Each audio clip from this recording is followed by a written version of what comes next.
وسلم. تبارك وتعالى عليه وعلى آله وأصحابه وأزواجه الذين هم خلاصة العرب العرباء وخير الخلائق بعد الأنبياء، وهم كالنجوم في السماء للاقتداء والاهتداء، وهم مفاتيح الرحمة ومصابيح الغرر. أما بعد، قال الله تبارك وتعالى في القرآن الكريم: أعوذ بالله من الشيطان الرجيم، بسم الله الرحمن الرحيم. إنما يريد الله ليذهب عنكم الرجس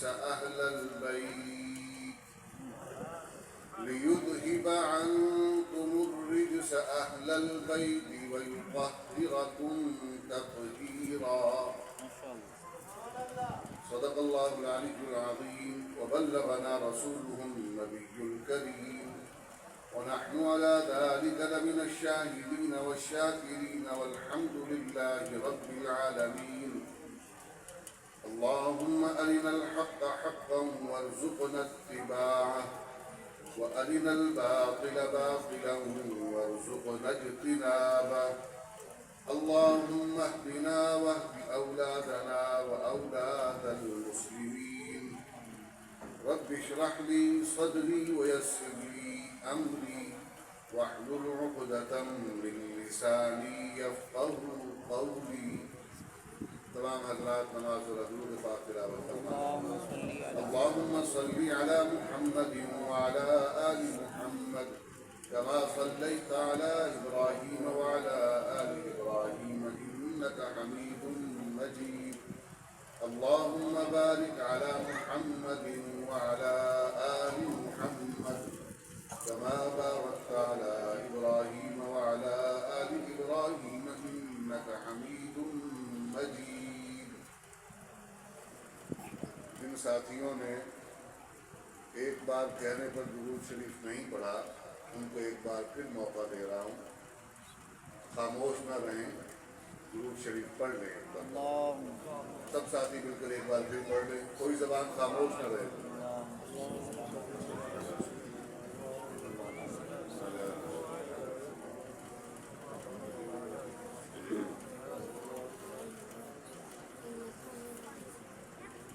وقت بہت ہو چکا اور ہمارے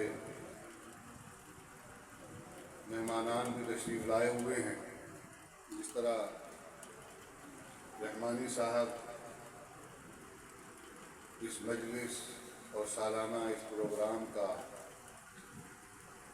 بالکل ٹھیک خود کو میزبان سمجھتے ہیں، ویسے ہی میں بھی اس تقریب کا خود کو میزبان ہی سمجھتا ہوں. اور ہمارے مہمان مفتی ظہیر احمد ظہیر صاحب تشریف لائے ہوئے ہیں، برادر مکرم دروش تحسین صاحب تشریف لائے ہوئے ہیں. انشاءاللہ وہ تشریف لائیں گے. مفتی صاحب تشریف فرما ہیں، یہ آپ کے سامنے ابھی کچھ دیر بعد اپنا معافی ضمیر رکھیں گے. اور وقت کافی ہو چکا تو میں وقت کی نزاکت کو سامنے رکھتے ہوئے مختصر ترین وقت میں جو آیت مبارکہ کا حصہ اللہ نے تلاوت کرنے کی توفیق عطا فرمائی ہے، اس کے حوالے سے اہل سنہ والجماعت کا عقیدہ، نظریہ اور اس پر کیے جانے والے اعتراضات، سیدھا سیدھا باتیں میں آپ کے سامنے عرض کروں. آیت مبارکہ میں آپ نے سن لیا کہ آیت میں اہل بیت کا ذکر موجود ہے. اب قرآن مجید کی تفسیر کے لیے سب سے پہلے قرآن مجید کو ہی دیکھا جاتا ہے.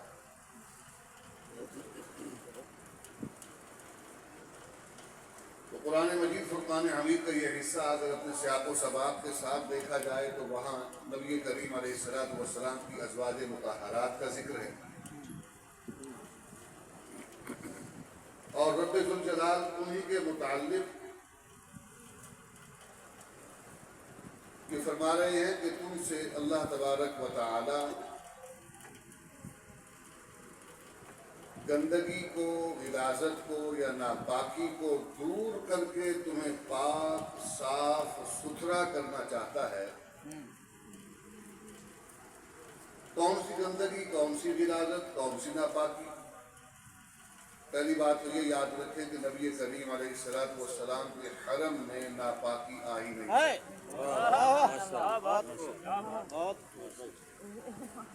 اسی لیے جناب سیدنا عمر فاروق رضی اللہ تعالی عنہ نے جب رسول کریم علیہ السلام نے مشورہ طلب کیا تو آپ نے جواباً سوال کیا، رسول اللہ اپنی مرضی سے نکاح کیا تھا؟ فرمایا میں نے تو اپنی مرضی سے کچھ بھی نہیں کیا، نہ اپنا نہ اپنی اولاد کا، کسی کا نکاح اپنی مرضی سے نہیں کیا۔ فرمایا بے فکر ہو جائیے، اللہ آپ کے بستر پر کسی ناپاک کو نہیں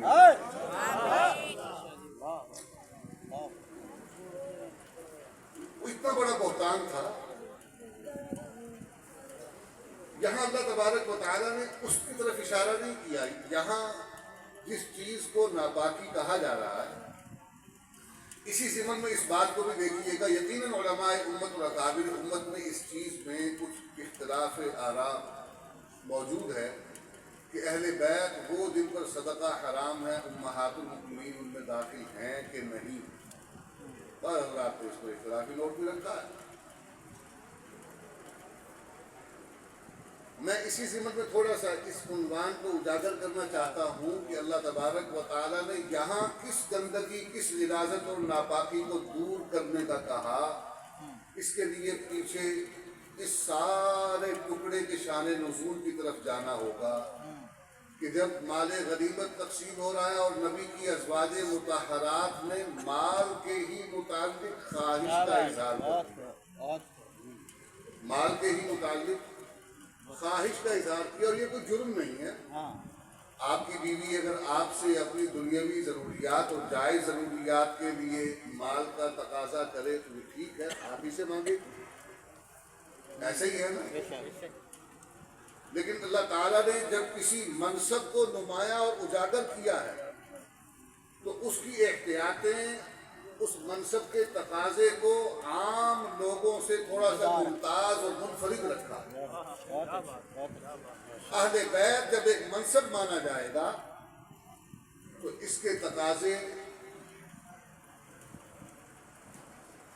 ان کے مقام کے مطابق باقیوں سے جدا اور مختلف ہوں گے۔ اسی لیے باقی صحابہ کرام علیہم الرضوان کی طرف سے اگر کبھی تقاضا آیا بھی تو اس کی طرف کوئی پریشانی کا اظہار ہے، صحابیات کی طرف سے کیا تو کوئی پریشانی کا اظہار، کوئی اللہ تبارک و تعالیٰ وعید یا تنبیہ نہیں آئی۔ وہی تقاضا نبی کی بیویوں نے کیا تو اللہ تعالیٰ کو بھی ناگوار گزرا اور محمد رسول اللہ کو بھی ناگوار گزرا، اور فرمایا کہ اگر دنیا تمہاری مطلوب ہے، دنیا کی خواہش ہے، تو پھر آؤ تمہیں دنیا دے کر رخصت کروں۔ اور ان کو پابند کر دیا اللہ، جگہ جگہ پر ان کو مخاطب کر کے ان کا مقام انہیں بتاتا ہے۔ یا نساء النبی، جب تم میں سے کوئی برائی کر کے میرے پاس آئی یا تم میں سے کسی نے جرم کیا تو یاد رکھو تم پر دوہرا عذاب ہے، اور جب تم میں سے کوئی اچھا عمل کر کے آئے گی میرے پاس تو اس کو اجر بھی دگنا دیا جائے گا۔ یہ تمہارا مقام ہے۔ پھر فرمایا یا نساء النبی لستن کاحد من النساء، اس کائنات انسانی میں تم جیسا میں نے کسی عورت کو نہیں بنایا، تم جیسا۔ اچھا وہ یہاں پر کچھ اور مسائل بھی تھوڑے تھوڑے ساتھ ایسے ہلکا سا اشارہ کرتا چلو، جو سیانے ہو آپ پہ اپڑ ہوئی سو۔ وہ کہتے ہیں جی کہ اللہ تعالیٰ نے فرمایا تھا کہ میرے حبیب کہیے قل تعالوا ندعو ابناءنا وابناءکم ونساءنا ونساءکم. وادن صحیح کہ آخرت فاطمہ نو عید نساءنا دا مطلب میں نے کہا یہ بہت بڑا گستاخ بنتا ہے، یہ بہت بڑا گستاخ بنتا ہے. ممکن ہے عربوں کے ہاں کہیں کوئی یہ قرینہ طریقہ رہا ہو کہ نساء کا ذکر کر کے بیٹی یا عام عورتوں کا ذکر مراد لیا جاتا ہو، لیکن جہاں اللہ تبارک و تعالیٰ قرآن مجید میں نساء نبی کا ذکر کر رہے ہیں وہاں بیٹی نہیں ہے. اور یاد رکھو یہ گستاخی میں نے کیوں کہی؟ گستاخی اس لیے نہیں کہ نساء نبی بیٹی کو کہا نہیں گیا. نساؤکم حرث لکم، نساؤکم یہ بیٹی کو کہا جا سکتا ہے. ایک بات اور جناب رسول اللہ صلی اللہ علیہ وسلم کی بیویوں کو مخاطب کر کے اللہ کہتا ہے تم جیسا کوئی نہیں، اس لیے کہ جو حرم تمہیں ملا ہے وہ کسی اور کو نصیب نہیں ہوا. تو اب ارادہ رکھتا ہوں تم سے، آگے کچھ حکم دیے کہ ٹھیک ہے تمہارا مقام چاہے یہ ہے، یہ اس کا مطلب یہ نہیں ہے کہ بھئی ہم لین جانے تھے حسین جانے بس وہ جنت تک پکی ہو گئی، نمازہ پڑھنی یا نہیں، روزے رکھنے نہیں. فرمایا نہیں، روزے بھی رکھو گی، اللہ رسول کی اطاعت بھی کرو گی، قرآن کی تلاوت بھی ہوگی، باقی تمام امور جو ہے وہ بھی پورے کرتی رہو، بلکہ دوسروں سے بدرجہ آگے بڑھ کر کرنے ہوں گے، آگے بڑھ کر کرنے ہوں گے. اب اللہ فرماتے ہیں کہ تم سے اس گندگی کو دور کرنا چاہتے ہو. وہ گندگی کیا، وہ ناپاکی کیا؟ اب اس مقام کو سمجھ کر جو عام لوگوں کے لیے اللہ تبارک و تعالیٰ نے جائز حلال رکھا ہے، ان کا حق رکھا ہے، نبی کے حرم میں آنے کے بعد نبی کی بیویوں کے لیے اس کا تقاضا کرنا حرام کر دیا کہ اگر نبی اس بات پر تم سے ناراض ہوتے ہیں کہ تم دنیا کا تقاضا اور مطالبہ کرو تو یہ تمہارے لیے گندگی ہے، غلاظت ہے، ناپاکی ہے. اللہ چاہتا ہے تم سے اس کو دور کر دے. جو اللہ نبی کریم علیہ السلام کی ازواج مطہرات سے صرف مال کے تقاضے کو حرام قرار کر دے رہا ہے، ان پر صدقہ حلال رہ گیا. پہلی بات. باقی اس میں علماء کی تفصیلات الگ سے موجود ہیں جنہوں نے ان تمام کا ذکر کیا جو روایات میں آتے ہیں، لیکن اس میں صحابہ کے ہاں جو طریقہ کار تھا، خود سیدہ عائشہ رضی اللہ تعالی عنہا کی وہ روایت جس میں وہ خود کو اپنے آپ کو آگ میں شامل قرار دیتی ہیں اور کہتی ہیں کہ ہم پر بھی صدقہ حرام ہے. یہ جو ہے قرآن مجید میں اہل بیت کا ذکر. اب یاد لوگ کہتے ہیں کہ یہ اہل بیت کو نہیں مانتے، لیکن اہل بیت کو نہیں مانتے تو جن کو ہم مانتے ہیں وہ تو جھوٹ بولتے ہیں. میں نے کہا ہم مانتے ہیں، بالکل کیوں نہیں مانتے. ہم سیدنا علی کو بھی مانتے ہیں، اہل بیت کا فرد مانتے ہیں. سیدہ فاطمہ کو بھی مانتے ہیں، اہل بیت کا فرد مانتے ہیں. حسنین کریمین کو بھی مانتے ہیں، اہل بیت کا فرد مانتے ہیں. قرآن مجید میں ان کا ذکر چاہے نہیں، لیکن نبی کریم علیہ السلام نے ان کے لیے وضاحت اور تصریح فرمائی. چادر ڈال کر بتایا کہ اللہ جن میری ازواج کا ذکر آپ کر چکے، ان کو جو مقام آپ نے عطا فرمایا اس میں وضاحت ان کے لیے نہیں تو میں اپنی امت کے لیے وضاحت کر جاؤں کہ یہ بھی اس مقام کے حامل ہیں، یہ بھی اسی مقام کے حامل ہیں. یہ تو میں مانتا ہوں. پھر مجھے منکر اہل بیت کیوں کہا جاتا ہے؟ تو پھر مسئلہ یوں سمجھ میں آیا کہ بھئی یہ تو ویسے ہی دعویٰ ہے جیسے ایک عیسائی، کرسچن، نصرانی مجھے کہتا ہے کہ یہ عیسیٰ کا منکر ہے. وہ مجھے کہتا ہے یہ عیسیٰ کا منکر ہے.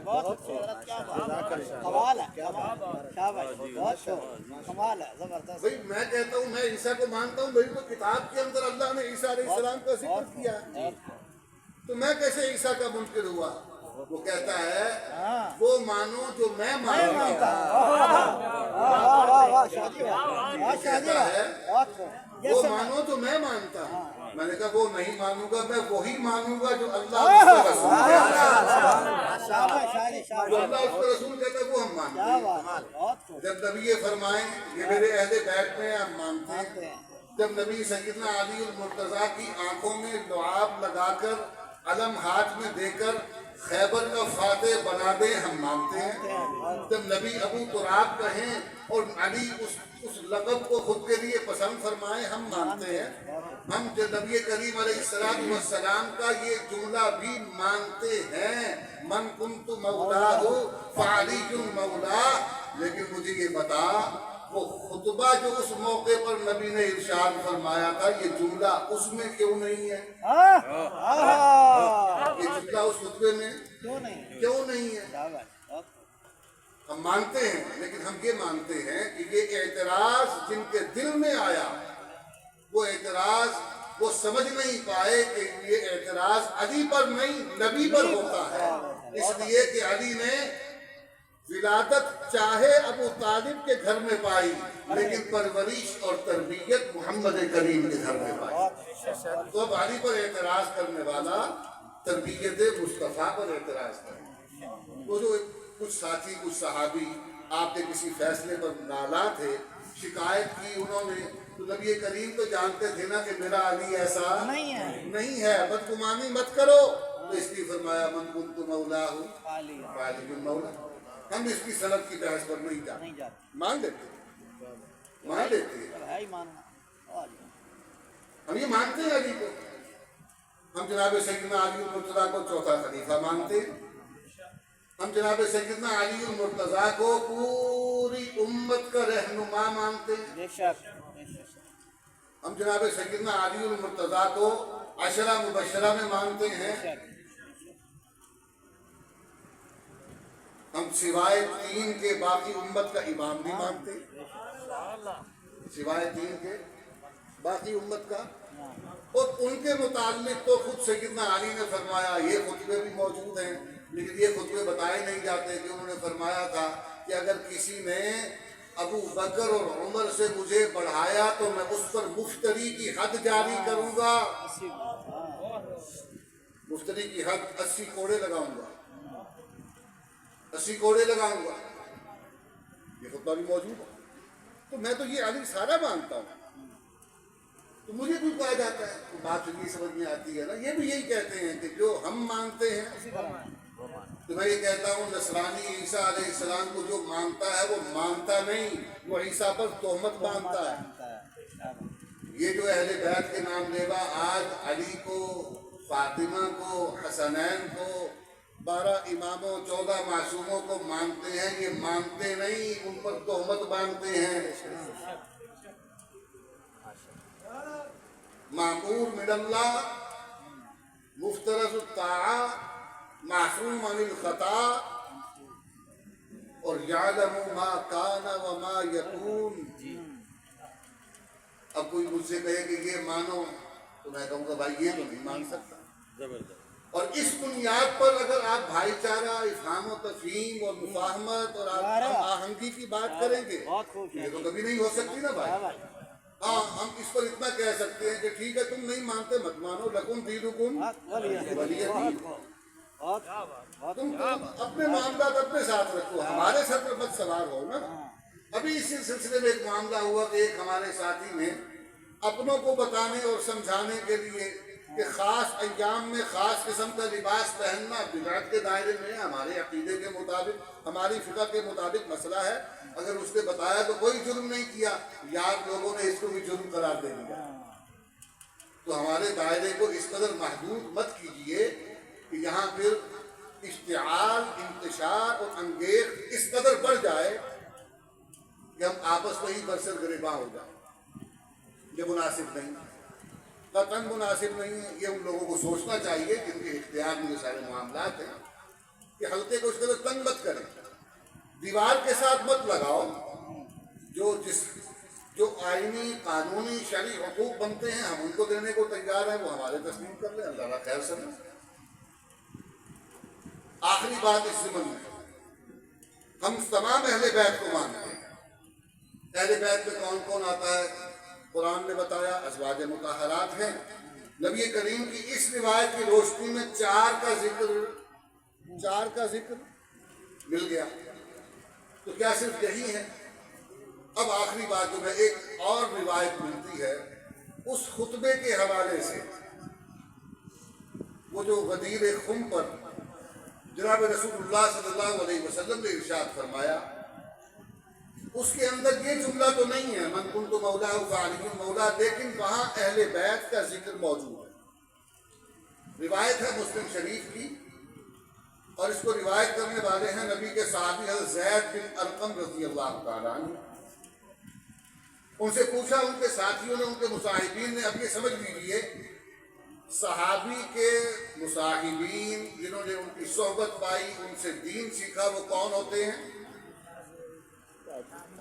اونچا بولیں، تابعی ہوتے ہیں، جنہوں نے صحابی سے سیکھا۔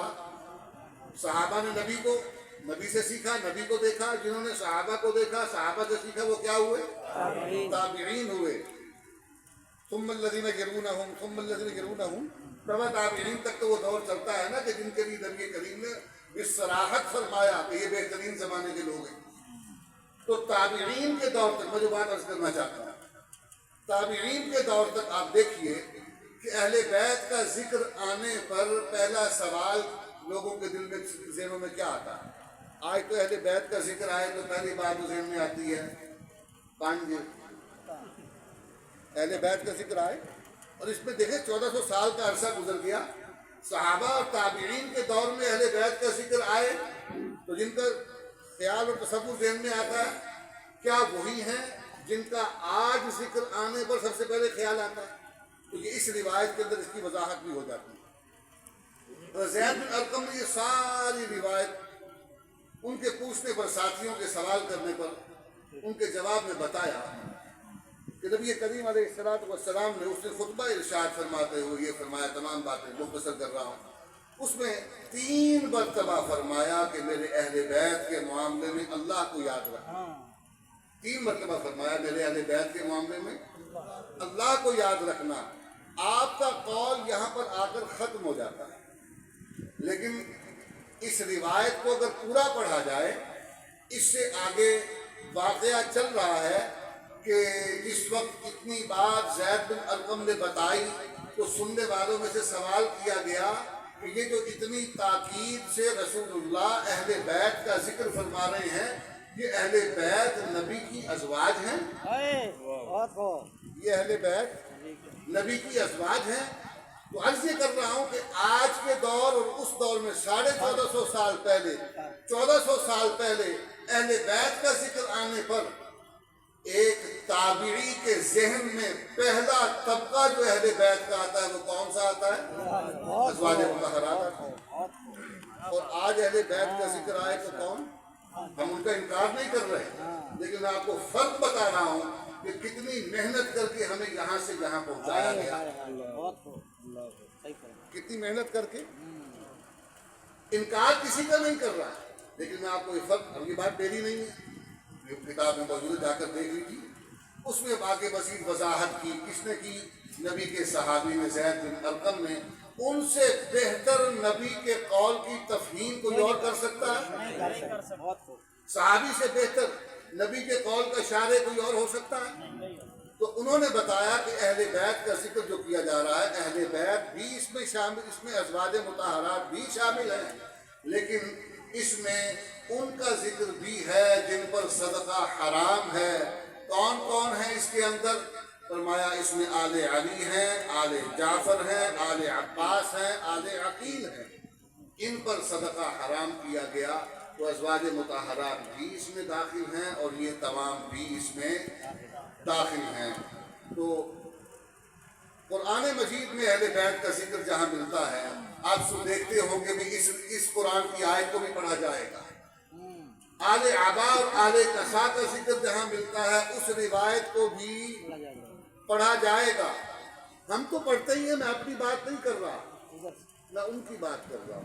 وہ بھی قرآن کو پڑھیں گے، بھاوے جیو جیا پڑھیں گے، جیسا بھی پڑھیں گے قرآن کی اس آیت کو اپنی مرضی کا معنی کشید کرنے کے لیے، اعلی عبا والی روایت کو پڑھیں گے اپنی مرضی کا معنی کشید کرنے کے لیے، لیکن اس خطبے والی بات کو، اس کو نبی کے قول تک محدود کر کے آگے صحابی اور تابعی کا جو مکالمہ ہے وہ بیان نہیں کیا جائے گا، اس کو ذکر نہیں کریں گے، اس لیے کہ اس میں صحابی پر بھی اعتماد نہیں کرنا، تابعی پر بھی اعتماد نہیں کرنا، نبی کے قول اور اللہ کے کلام کی من مرضی تشریح اور تعبیر کر کے اپنے موقف کو درست ثابت کرنے کی کوشش کرنی ہے۔ لہذا ہمیں تو اسی در سے ملنا ہے، اسی در سے ملنا ہے جس کو اہل بیت کہا گیا، لیکن ان کا مقام اور مرتبہ ہمیں صحابہ کے در پر آئے بغیر سمجھ میں نہیں آ سکتا۔ کہہ رہے تھے نا کہ ادھر باب معاویہ ہے ادھر باب عمر ہے، یہ دو نام نہ ہوں تو اہل بیت کا مقام بھی سمجھ میں نہیں آتا۔ ہم ایک ہی رخ بتاتے ہیں نا، ایک ہی رخ بتاتے ہیں، سیدنا عمر سے حسنین کریمین کے حوالے سے جو روایات ملتی ہیں وہ بھی دیکھ لو، مقام اہل بیت کی سمجھ آ جائے، سیدنا علی کے متعلق جو کچھ فرمایا وہ بھی پڑھ لو، مقام اہل بیت سمجھ آ جائے، اور حضرت معاویہ سے صرف ان کا اختلاف، ان کی لڑائیاں، یہی مت پیش کرو، یہی مت بیان کرو، صلاحیت مقام سیدنا علی کا، اس کے جتنے معترف اس دور کے معاویہ تھے شاید ہی کوئی اور، وہ اپنے آپ کو اس مقام پر مانتے تھے کہ علی مجھ سے اتنے بڑے ہیں کہ میں ان کے غلاموں میں اپنا شمار کرتا ہوں، لیکن معاملہ وہ اور طرف چلا جاتا ہے۔ بہرحال عرض کرنے کا مقصد یہ ہے کہ اہل بیت کا انکار نہیں ہے، اہل بیت میں یہ سب آتے ہیں، اور یہ جو اہل بیت آل عقیل، آل عباس، آل جعفر، اب جو مقام اہل بیت کا خود ساختہ پیش کیا جاتا ہے، اب سوال یہ ہے کہ کیا ان تمام اہل بیت کو وہ دیتے ہیں؟ ازواج مطہرات کو بھی وہی مقام دیتے ہیں؟ نہیں دیتے۔ تو جن چند نفوس کو انہوں نے منتخب کر کے یہ مقام دیا، کس کے کہنے پر؟ صرف ایک روایت کو اگر وہ موضوع بنائیں گے کہ حدیث کے اندر یہ آیا تو حدیث کے اندر باقیوں کا ذکر بھی ملتا ہے، خود ان کے بقول سلمان کا ذکر ہے، خود ان کے بقول کچھ اور لوگوں کا ذکر بھی ہے، حالانکہ وہ خاندان کے لوگ نہیں ہیں، ان کا ذکر بھی موجود ہے، تو کیا ان کو بھی وہ مقام ملتا ہے؟ ان کو بھی معصوم مانا جاتا ہے، معمور من اللہ، معصوم من الخطا؟ نہیں۔ تو میرے بھائی عرض کرنے کا مقصد یہ ہے کہ اللہ تبارک و تعالیٰ نے مجھے اور آپ کو دین جو عطا فرمایا اس کا پہلا ماخذ قرآن ہے، پھر حدیث مبارکہ ہے، تو اللہ تعالیٰ سے دعا کریں اللہ ہمیں قرآن اور حدیث صحابہ کے فہم کے مطابق آگے لے کر چلنے کی توفیق عطا فرمائے، اس لیے کہ صحابہ کا فہم حجت ہے دین کے معاملے میں، ان کو اللہ تبارک و تعالیٰ نے منتخب کیا، جو تطہیر اہل بیت کی اللہ تعالیٰ نے کی وہ ذرا امتیازی ہے، جدا ہے باقیوں سے، لیکن باقی بھی اللہ تبارک و تعالیٰ کے ہاں سے رضی اللہ عنہم ورضوا عنہ مغفرت، اجر عظیم اور حسن آخرت کے وعدے لیے ہوئے ہیں۔ کس بنیاد پر؟ اپنے اعمال اور اپنے ایمان کی بنیاد پر۔ ان کے ایمان کی گواہی اللہ نے دی ہے، ان کی عبادات کی گواہی اللہ نے دی ہے کہ صحابہ کرام رضوان اللہ تعالی اجمعین، اللہ تبارک و تعالیٰ نے جو ان کے ذریعے سے دین ہمیں عطا فرمایا، اس کو اگر چھوڑیں گے، اپنے فہم، اپنے زمانے اور اپنے دور کے لوگوں کی تعبیرات اور ان کی باتوں کو حجت مانیں گے، تو یاد رکھیں اس دنیا میں بھی خسارہ اور نقصان اٹھائیں گے، اور آخرت میں تو جوتے پڑیں گے ہی پڑیں گے۔ ہم تو یہ کہتے ہیں کہ اپنی بدعمالیوں کا جو وہاں پر انجام ہوگا، اللہ تعالیٰ سے دعا کریں اللہ اپنے حبیب کریم صلی اللہ علیہ وسلم کی امت ہونے کے ناطے ہماری مغفرت فرما دے، لیکن اگر ایمان میں کہیں کوئی گڑبڑ ہو گئی، نبی کریم کے اصحاب کے حوالے سے، ازواج کے حوالے سے اہل بیت کا غلط تشخص اور تاثر ہم نے قائم کرنا شروع کر دیا، تو پھر وہاں پر اتنے جھوٹے پڑیں گے گنے نہیں جائیں گے۔ یہیں پر اس کی اصلاح ضروری ہے۔ اللہ مجھے اور آپ کو اپنی اصلاح کی توفیق عطا فرمائے۔ تو بس یہ مسئلہ یاد رکھیں، ہم اہل بیت کو مانتے ہیں کہ نہیں مانتے؟ مانتے ہیں، لیکن کسی کے دعوے کو ماننا ہمارے لیے کوئی لازم نہیں ہے. ہم وہ مانتے ہیں جو قرآن میں ہے, جو نبی کے فرمان میں ہے, اور اس پر ہمارا شرع صدر ہے.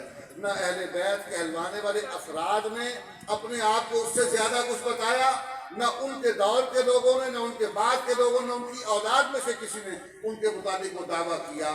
یہ بہت بعد میں آ کر یہ دعوے ان کے متعلق کیے گئے, یہ مقام ان کے گھڑے گئے. اس کو ماننا ہمارے لیے کوئی لازم نہیں ہے, کیونکہ یہ بتانے والا سازش کا مرتکب ہے, مجرم ہے, تہمت باندھنے والا ہے, افترا پرداز ہے. اللہ تعالیٰ بروز حشر یہاں ہمیں نظارہ اگر ہو تو اور بات, اگر اسلامی حکومت ہوتی تو ہو بھی جاتا, لیکن قیامت کے روز تو اس کی افترا پر جو سزا اور حد جاری ہوگی وہ اللہ ہمیں دکھائے گا انشاءاللہ. سبسکرائب کریں ہمارے چینل کتاب زندہ کو اور بیل آئیکن کو دبائیں لیٹسٹ ویڈیوز دیکھنے کے لیے.